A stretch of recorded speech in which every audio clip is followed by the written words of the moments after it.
Hi everyone, hope you're keeping safe.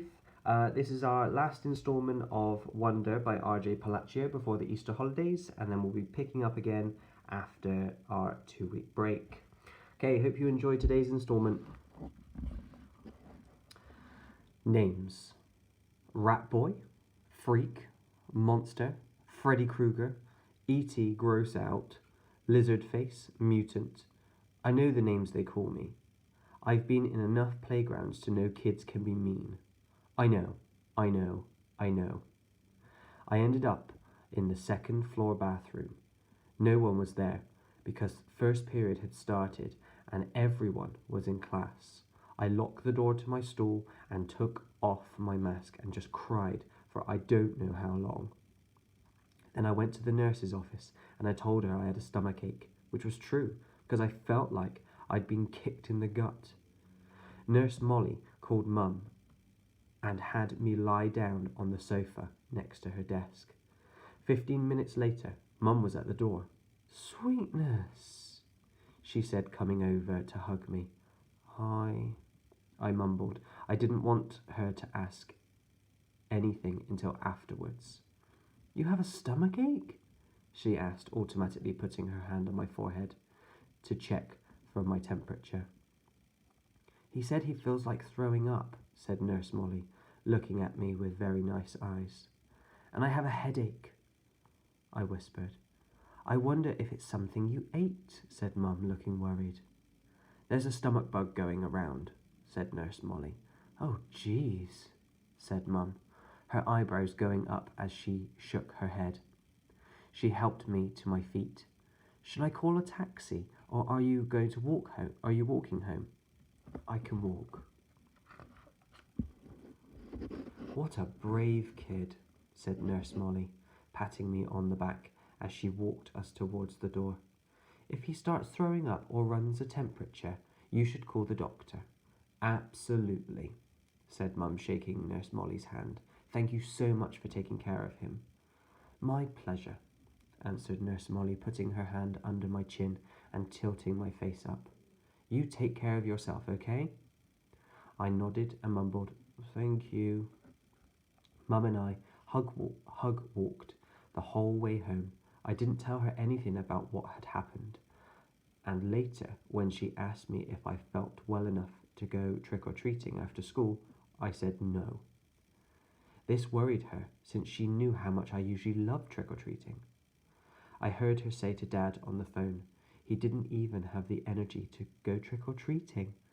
No fever at all. "Well, I will if he doesn't feel better by tomorrow." "I know, poor thing. Imagine his missing Halloween." I got out of going to school the next day too, which was Friday. So I had the whole weekend to think about everything. I was pretty sure I would never go back to school again. Part 2. Via. Far above the world, planet Earth is blue, and there's nothing I can do. David Bowie, Space Oddity. A tour of the galaxy. August is the sun. Me and Mum and Dad are planets orbiting the sun. The rest of our family and friends are asteroids and comets floating around the planets orbiting the sun. The only celestial body that doesn't orbit August. The sun is Daisy the dog. And that's only because, to her little doggy eyes, August's face doesn't look very different from any other human's face. To Daisy, all our faces look alike, as flat and pale as the moon. I'm used to the way this universe works. I've never minded it because it's all I've ever known. I've always understood that August is special and has special needs. If I was playing too loudly and he was trying to take a nap, I knew I would have to play something else because he needed his rest.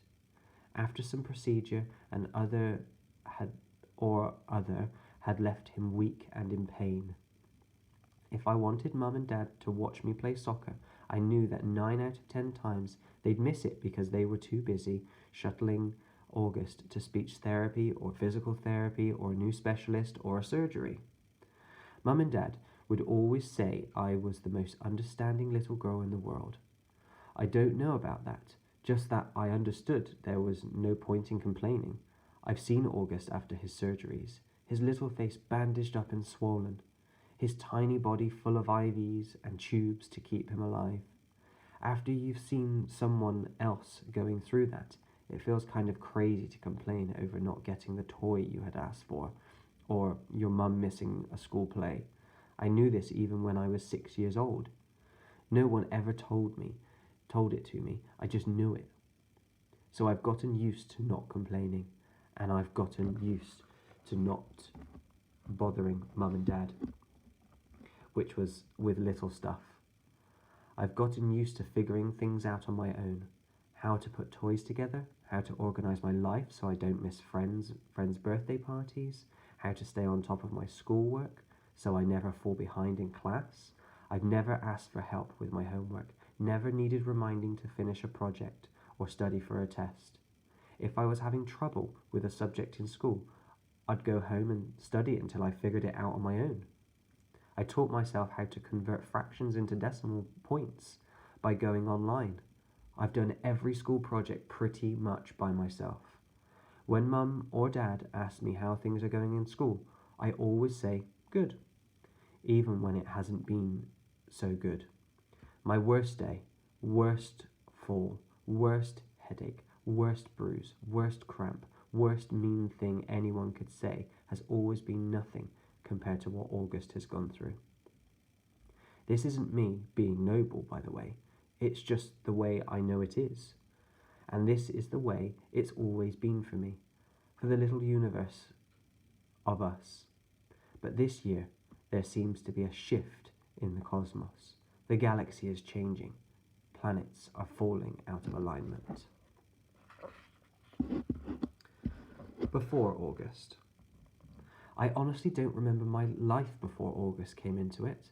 I looked at pictures of me as a baby and I saw mum and dad smiling so happily, holding me. I can't believe how much younger they looked back then. Dad was this hipster dude and mum was a cute Brazilian fashionista. There's one shot of me at my 3rd birthday. Dad's right behind me while mum's holding the cake with 3 lit candles. And in back of us are Tata and Papa, Grans, Uncle Ben, Aunt Kate and Uncle Poe. Everyone's looking at me and I'm looking at the cake. You can see in the picture how I really was the first child, first grandchild, first niece. I don't remember what it felt like, of course, but I can see it plain as can be in the pictures. I don't remember the day they brought August home from the hospital. I don't remember what I said or did or felt when I saw him for the first time, though everyone has a story about it. Apparently, I just looked at him for a long time without saying anything at all, and then finally I said, "It doesn't look like Lily." That was the name of a doll Grans had given me when Mum was pregnant so I could practice being a big sister. It was one of those dolls that are incredibly lifelike, and I had carried it everywhere for months, changing its diaper, feeding it. I'm told I even made a baby sling for it. The story goes that after my initial reaction to August, it only took a few minutes, according to Grans, or a few days, according to Mum, before I was all over him, kissing him, cuddling him, baby talking to him. After that, I never so much as touched or mentioned Lily ever again.